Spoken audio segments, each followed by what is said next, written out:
Hey folks, so it's Steve. Just going to give you a quick tour of the machine that we borrowed temporarily from NOSM.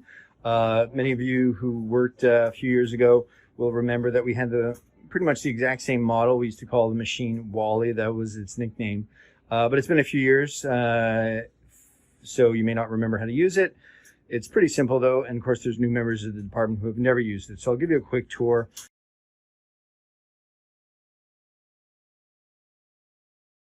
Towards the bottom here, we have an on-off button that you'll almost never touch. There's an on-off switch that you might be touching.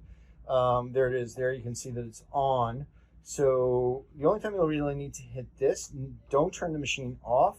It's just that if the machine is left unplugged for a while and the battery runs down, and then it needs to be plugged in again to juice up the battery again and be able to use it, you'll have to hit this button to turn the machine on once it's plugged in again. Okay, so good reminder that similar to the other Esaote machines that we've had over the years, you can use it when it's not plugged in temporarily, but you can move it from wherever it's kept to the patient room. But when you bring it to the patient room, plug it in. When you bring it back, or if the nurse brings it back to where it's supposed to be kept, it should be plugged in again. Otherwise, 2 hours later, the battery will be drained and you won't be happy, and it's going to slow you down. As you recall, it takes 2 or 3 minutes before the machine boots up again. So it's obviously very frustrating when that happens. When it's plugged in, you'll see that orange lightning flash at the top right of the screen. If it's not plugged in, that's what it'll look like. That lightning flash will disappear, so now you're on battery.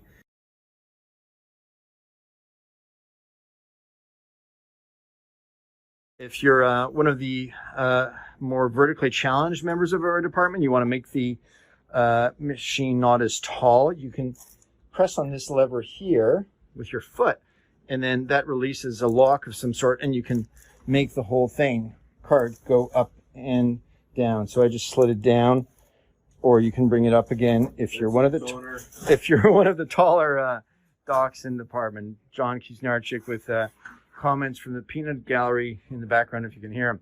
Another thing is you can, if it's easier for whatever you're doing, if you want to angle the screen, you can do that as well. There's a shelf with some towels and stuff. We had a better shelf on the machine than we actually had, so it's kind of not a lot of capacity there, but we'll keep towels and gel there anyway.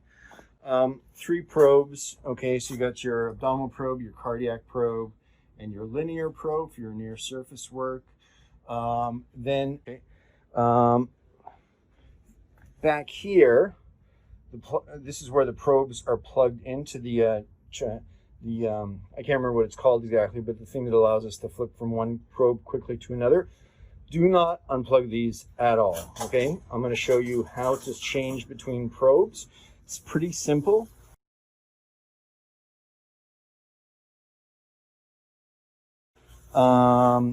What you want to do is, so there's the screen. Okay, you go up on the top left of the screen and you hit actually either of those buttons there, and then you'll see this come up. You've got 4 columns, 1, 2, 3, 4. We're not going to get fancy, okay? You'll see there's factory presets on this thing, because we're only going to have it for a short time. I'm not going to bother programming, doing anything special for each of the probes. We're just going to go with factory presets. So you'll see here's the abdominal probe, here's the cardiac probe, here's the linear probe. If you want to switch from abdominal to cardiac, for instance, just hit that button there and ignore these 2 columns in the middle and just hit the OK button. And you'll be at the cardiac probe, okay? And it is oriented, it's under clinical orientation and not echo orientation. So, because we're all used to scanning that way.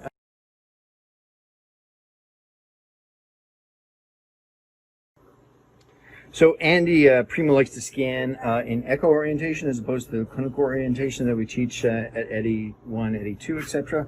No big deal.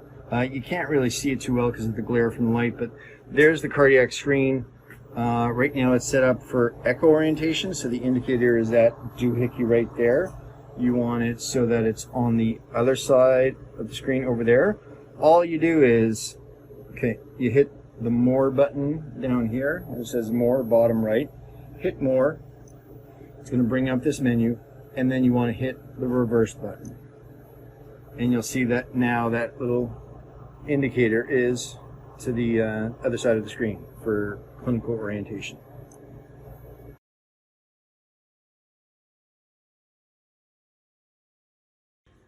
When you go from one of the other probes to the linear probe, here you have two options in the second column. What I've done is set it up so most of your linear scanning is you're going to choose general imaging for, okay, and just go with the factory preset and hit OK.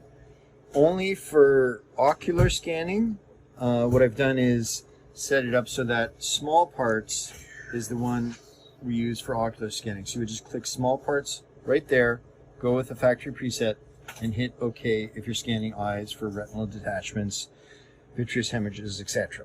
Okay?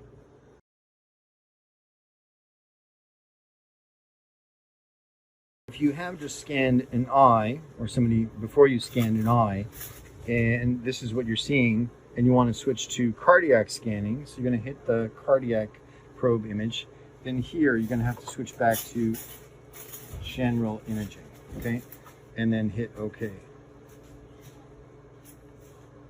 Ditto for switching from the ocular setting to the abdominal probe. You're going to have to hit the abdominal probe and then switch up here to general imaging and then hit OK. But again, you're never going to touch the third column. That's always going to be factory preset. Okay. When you're scanning with the abdominal or cardiac probe or even the linear probe and the image is a bit messed up, just to have a quick look at the top left of the screen and check these two buttons out, general imaging and factory. That's what you want always, unless you're doing ocular scanning. So the second button should always say factory. The top one should always say general imaging. The only exception would be if you're doing ocular scanning, in which case you do want it to say small parts. So if you're scanning, for instance, using the abdominal probe or cardiac probe, you're getting a messed up image and you happen to notice that the top button says small parts and not general imaging, that's your cue to go back and change probes, even though you're on the right probe. So you would want to hit one of these buttons. It's going to bring up the screen where you select which probe to use, and in the second column you're going to want to select general imaging rather than small parts, and then hit the OK button.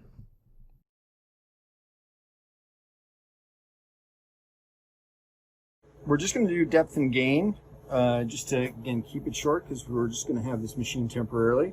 You see here, bottom left of the whole screen is the depth button, okay? This is touch screen. So you don't want to touch the arrow, you don't want to touch where it says depth. You want to kind of touch between the two. We're at 17 centimeters right now. You'll see that it's going to go to 19, and hit here to decrease your depth, okay? Of course, it's going to change the hash marks on the other side of the screen. For gain, it's a little bit tricky. For whatever reason, the company decided to design it this way. You're going to save space with buttons. There's gain, okay? You got to touch the screen here, and then the gain slider thingy will show up, okay? And if you wait too long, it disappears, okay? Now, I find it's pretty touchy, so you don't want to just go like this. It kind of jumps a bit quickly. What I like to do to change the gain is just put my finger on the blue thingy and just roll my finger a little bit for finer adjustment. If you're going to make a big adjustment, sure, you can go a little bit more aggressive, okay?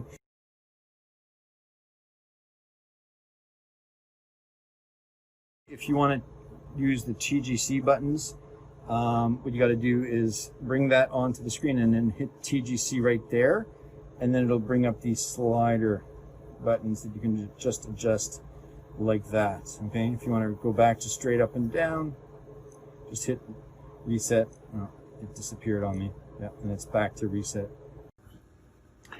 If the TGC buttons have been activated and you want to switch back to gain, you'll see how TGC is lit up here. Just click it again, and it's going to go back to gain.